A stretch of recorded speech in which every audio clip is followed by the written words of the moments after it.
Hey everybody, welcome back to my channel. This video is going to be a little bit different. So a lot of you guys said that you want to see what kind of recipes I'm making, which ones I'm trying out, etc. And so today was a baking day, so I decided to film some of it. So I hope you guys enjoy me making bagels and Earl Grey shortbread cookies. So in this bowl, I currently have 2 cups of all-purpose flour, 2 tablespoons of loose Earl Grey tea leaves, and a half teaspoon of salt. Once you've added all of those together and mixed them up, you are then going to add 3/4 cup of powdered sugar, 1 teaspoon of pure vanilla extract, and 1 cup of butter. It's important that the butter is room temperature. This helps make that fluffy consistency that we need for the dough.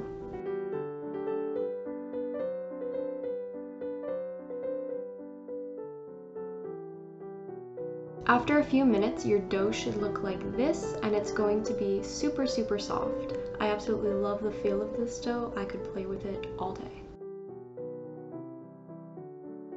The next thing you're going to want to do is you're going to want to roll out your dough on a non-stick surface, and you're going to want to roll them into logs. And then once you're done with that, we are going to roll them up in some cellophane and stick them in the fridge for 30 minutes.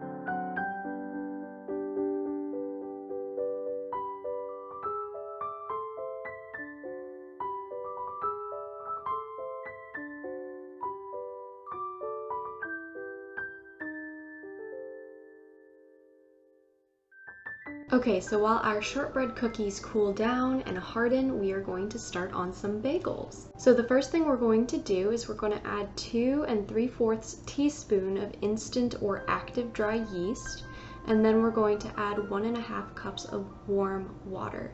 The next thing we're going to do is we're going to whisk that together until it's all combined.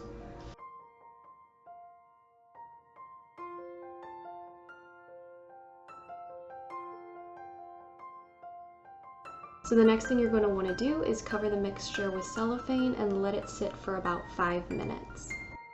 Once those 5 minutes are up, you're going to add 4 cups of bread flour, 1 tablespoon of granulated sugar. You can also use packed light or dark brown sugar, but I prefer the granulated, and then 2 teaspoons of salt.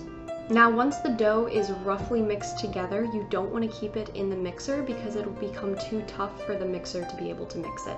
So you're going to have to knead the rest of it with your hands. So get a lightly floured surface and start kneading it together.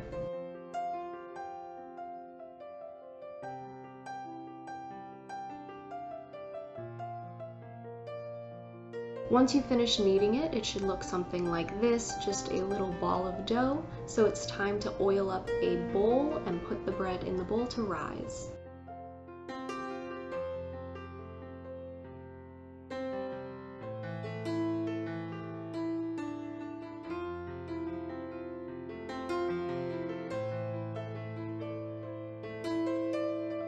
By this time, our 30 minutes is up for our cookies, so it's time to take them out and start prepping them for baking. It's also probably a good idea to start preheating the oven to 375.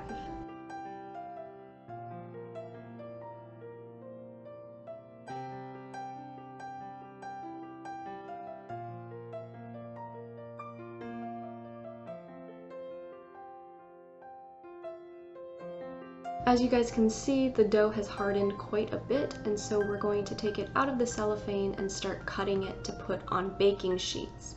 Now you're going to want to cut them about 1/3 inch thick.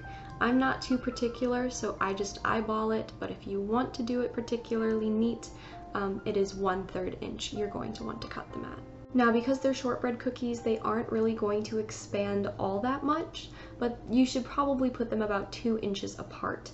I didn't do this because I personally don't really care about the shape of my cookies as long as they taste good, but if you're doing it for like a bake sale or something, I suggest doing them about 2 inches apart. Now make sure you keep an eye on your shortbread cookies as they burn easily. 12 minutes approximately is how much it takes for them to cook, or until they get a little brown around the edges. They will harden up as soon as you take them out, so don't worry if they're soft.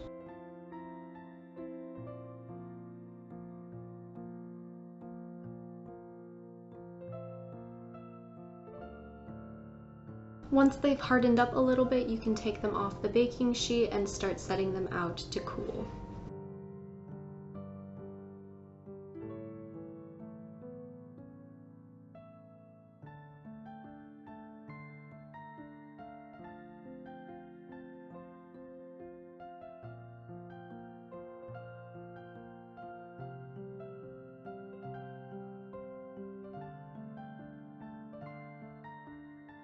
And with our shortbread cookies out of the oven, it is now time to move back to our bagels.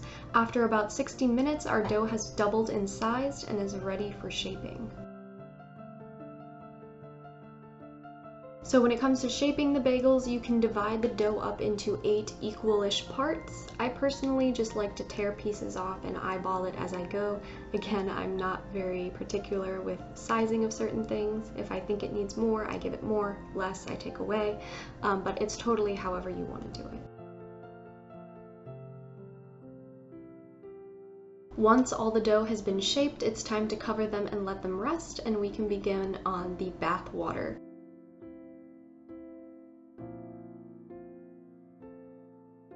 So the bath water is going to just be a pot full of water and 1/4 cup of honey, and you're basically just going to bring that to a boil while your bagels rest. So while you wait for your water to boil, you're going to make an egg wash. So you just take an egg and you separate the yolk from the white, and then you're going to add 1 tablespoon of water to the whites and just mix that together until it's combined.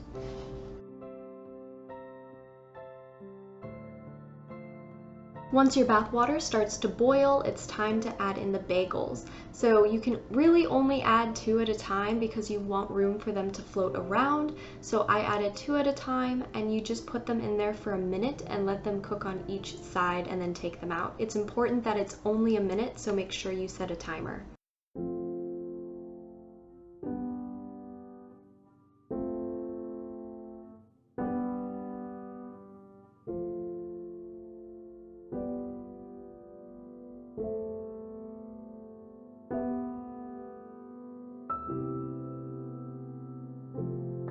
Once they've all had their baths, it's now time to egg wash them and put on the everything seasoning.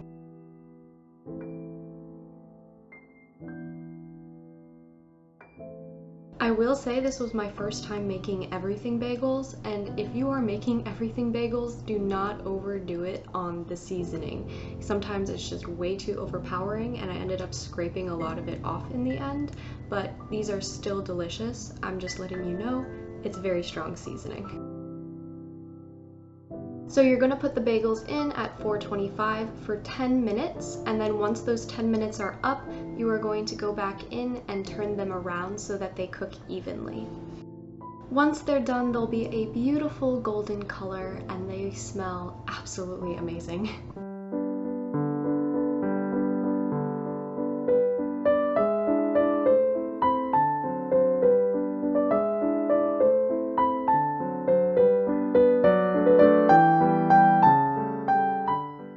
These bagels are so easy to make and they make for the perfect snack. I'm personally not the biggest fan of cream cheese. I prefer butter, but if you like cream cheese or you want to put jelly on your bagel, these are so tasty and honestly a lot healthier for you than store-bought bagels because you never know what they put in them. At least these, you know what you put in it.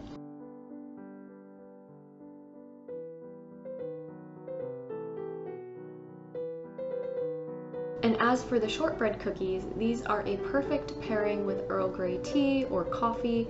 You guys know that I'm a coffee drinker and I love tea as well, but sometimes Earl Grey tea with Earl Grey shortbread cookies is a little overpowering, so I like to pair it with coffee.